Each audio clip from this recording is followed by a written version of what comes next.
All right. Welcome to Meet the CIO, a new career-oriented format presented by the IT Executives Council. My name is Lindsay Brown, Executive Director of the IT Executives Council, and today I am very excited to present our latest Meet the CIO interview. In this series, we interview top IT executives from some of the most interesting companies and organizations in the world.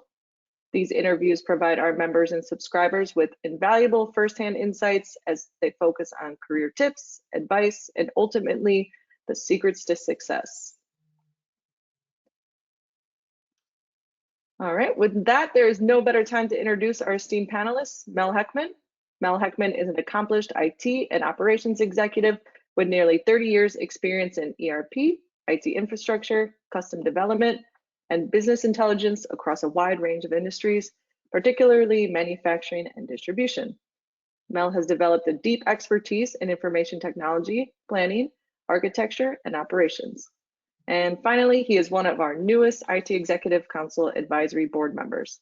Mel, welcome, and thanks for joining us today. Yeah, thank you for having me. I'm looking forward to chatting with you.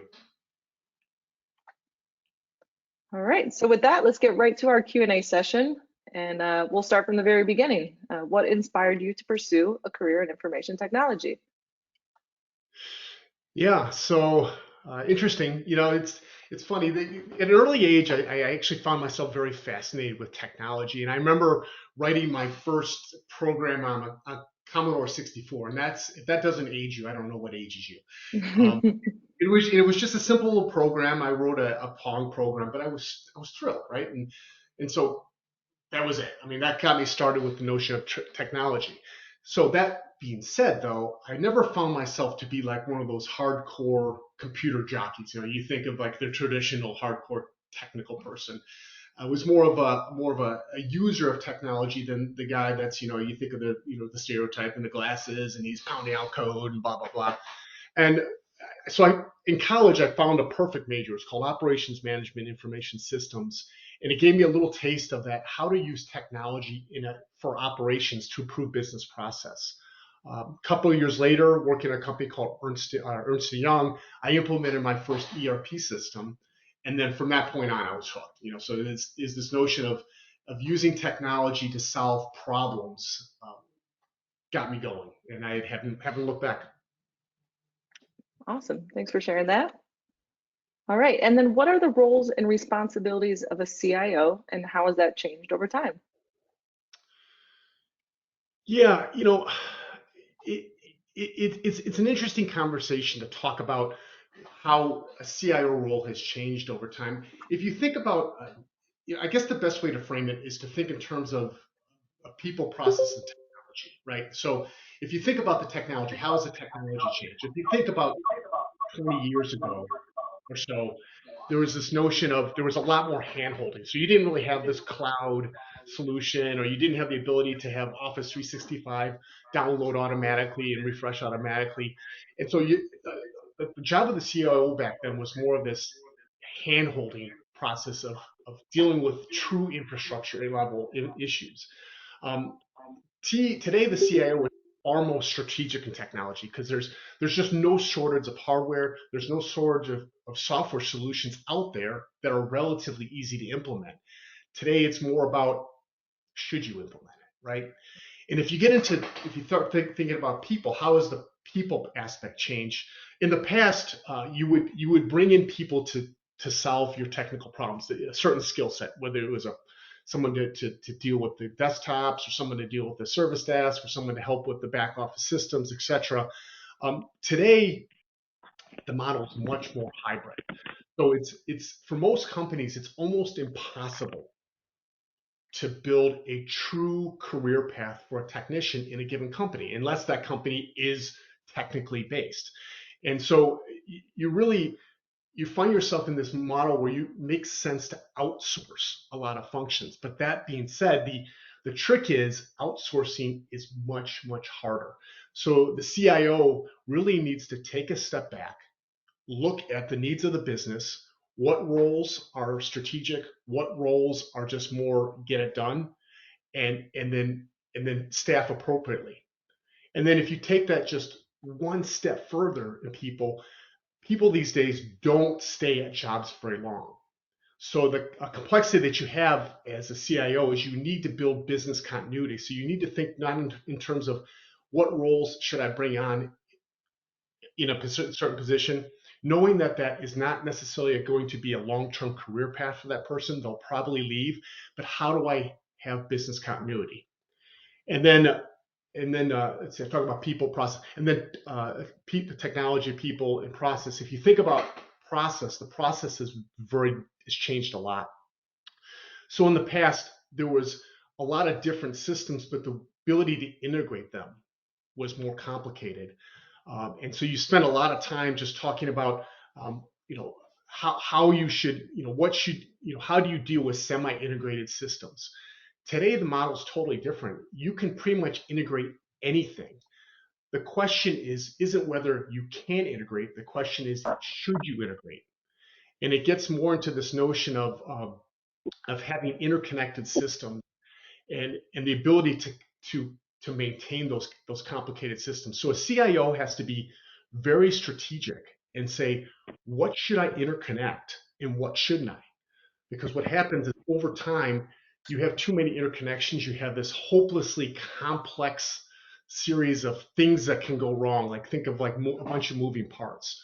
So, and again, that goes back to this notion that people change jobs. So, um, yeah, I mean, it's a whole different way of thinking for a CIO these days.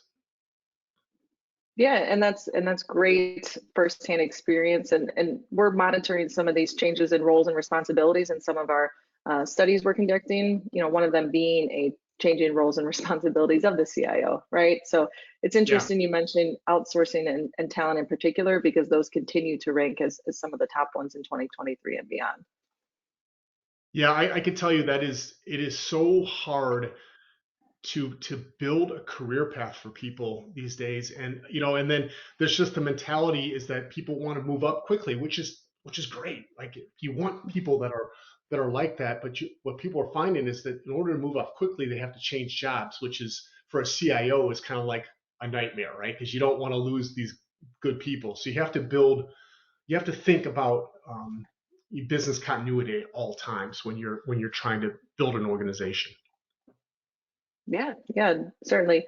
We'd love to dive into talent in greater detail, but we will move on to Yeah. the next question for now. What is the most interesting technology project you have worked on? Hmm. So quite a few. So I've been in a lot of consulting roles, obviously, but the one that comes to mind most strongly is the work that I did at a company called America Outdoor Brands. And so for them, they were a divestiture from Smith and Wesson. So it's a publicly traded company, and literally we needed to do in the course of 14 months was to pick up every piece of that organization from the desktop to the network, cybersecurity, e-commerce, ERP, everything was built absolutely blank page. So what I was able to do is I mean, it was like a dream job for a technician or for a CIO because I got to implement everything I've done over the last 30 years and jam it into a 14-month process. So, and we were very successful. We got the infrastructure up and running very successfully. In fact, we did our first pin test. This is about a year and a half ago, and the people that did the pin test couldn't find a way to break us. We actually had to turn it down a little bit so they could even do a basic test. And then we implemented an ERP system called D365 in 14 months, which is profoundly hard to do. But we were able to do it, and we were able to successfully go live with no errors and no problems. They shipped $1 million the first week, so it's all good news. So that was a real opportunity for me. All right, that's great. 14-month turnaround. So with that, Yeah. what have been the most significant keys to your success? Hmm. I guess it, it it boils down to a couple things actually. So first of all, it's always to think strategic. So when I'm tackling a problem at a business, I always start with an enterprise platform strategy. And so if you the challenge today is, and we alluded to this earlier, that the breadth and the depth of tools that are available to you to make the business work more efficiently is mind-boggling. Like I mean, it's mind-boggling. Just read any CIO magazine or anything. There's no limit to what you could do. So really, my key to success is to take a deep breath and make sure that whatever direction we're taking is very strategic. And you think of like the application core competency model. You look at things of like what's the core differentiator, what's changing the business, what are applications of record, what are we're just trying to maintain data, and then what are those systems of support. And what you want to do is you want to steer most of your energy towards those core differentiation applications. The second thing I do to equate to my success is this notion of fail fast and fail forward. I think everybody, I didn't make that up, obviously, everybody says it a lot, but I think in IT it's incredibly important. I've seen too many of my peers, and I've been in too many roles where this proliferation of technology leads you to paralysis. And so what I always do with my teams is, hey, first of all, are we being strategic? Harking back to that first concept. And then let's just chug forward and then make sure we check ourselves periodically. And the notion is if you've done your homework and you're being strategic and you have a plan B for everything you can do, it is okay to be mostly right. And actually, that's a mark of a good leader, by the way. Second, we could talk about that all day. But this notion that you got to fail a little bit, right? And over the course of time, there's no such thing as a perfect implementation. I guess if I were to round it out, I guess the third thing that comes to mind is this notion of a mentor up mentality. I talk about this a lot in what I write about and in the articles I publish.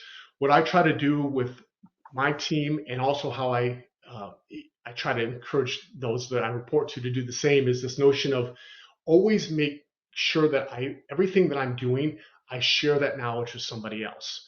And if you want to take the most extreme concept is I always try to make myself fireable at all times. Like that's the dark way of saying it. But if you make yourself fireable, you're also making yourself promotable. And I try to teach the folks in my organization to take that same mentality. And what that also does is, so it makes people promotable, right? And then secondly, it helps that business continuity. So we are constantly protecting the business from having a single point of failure or making one person that is like the only source of knowledge about a particular topic. That's great. Thanks for sharing those keys to success. And it all starts with strategy, right? It does start a strategy for sure. All right, awesome. So this one is an interesting question. Are there any tools or solutions that help you be more effective in your roles? Wow. So if you think about, it's such a big question because again, I've mentioned it a couple times, this notion of just this proliferation of solutions. So like, what one solution is a game changer, or what one set of tools is making me more successful or making an organization more successful. I think really where I like to start as a technician is to build in those tools of collaboration. And when I say that, I'm talking like tools like SharePoint, for example. If you start there and you build portals where people have to mentor up, they're forced to share knowledge. So one thing I always do is like I tell people, when you solve a problem, write a how-to document and then publish that on the portal that we have built. I found that if you start with collaboration and tools of collaboration, whether it be SharePoint or any other kind of collaborative tool, it makes a big difference to your organization. It allows you constantly to grow rather than every 6 months going, hey man, we better take a time out and clean up that mess. You're making sure you're bringing forward the organization. You're always able to move forward. All right. Yeah, thanks for sharing that. I love how the some of the tools tied directly back to the keys to success. No surprise there. Right. All right. And finally, one of our most popular questions, what advice would you give to others that seek a career as a CIO? So being a CIO, I think it's one of the more challenging executive positions to take in an organization. And there's a couple reasons for it. We'll get into that. But I think the first easiest way is to simply be knowledgeable, right? And so, for example, what I'll do is I'll pick one technical magazine or website that I go to frequently and just to learn from others. And so my favorite is CIO.com. I go there and I try to read it very frequently, what's going on, what are new tools, etc. So being a regular subscriber to something that's technical is very important. And then on the flip side, I think it's also important to be part of, be a regular reader of something that gives you more operational knowledge. And so for me, there's a one that I use all the time. It's called Manufacturing Logistics IT. What it does is it allows me to take what I'm learning from CIO magazine and then ground it to what a CIO needs to do in working with others in the organization to build operational efficiency. So it's this notion of you're constantly learning, right? You constantly have to be in school and be okay with that. I think the other thing that makes a CIO successful, so there's this constant argument about whether a CIO needs to be a techie, right? So can a non-techie be a CIO? And I would say fundamentally, you do not need to be a techie to be a CIO. However, what you don't want to necessarily do is constantly rely on subject matter experts, especially those outside the organization, to make good choices for you. So, it's this notion of trust but verify. So what I would recommend to folks that want to be a CIO, director of IT, or whatever, is to make sure that you have a good foundation of knowledge across a broad array of topics. And those, I'll just list a couple. You would definitely want to know about infrastructure. You want to know about networking. Cybersecurity is critical. You can't be ignorant about cybersecurity. You want to have good knowledge of ERP, databases, BI, etc. Again, you don't need to be in depth, but you need to know enough to ask the right questions. So, is there some kind of KPI, or how would one know that they have enough knowledge?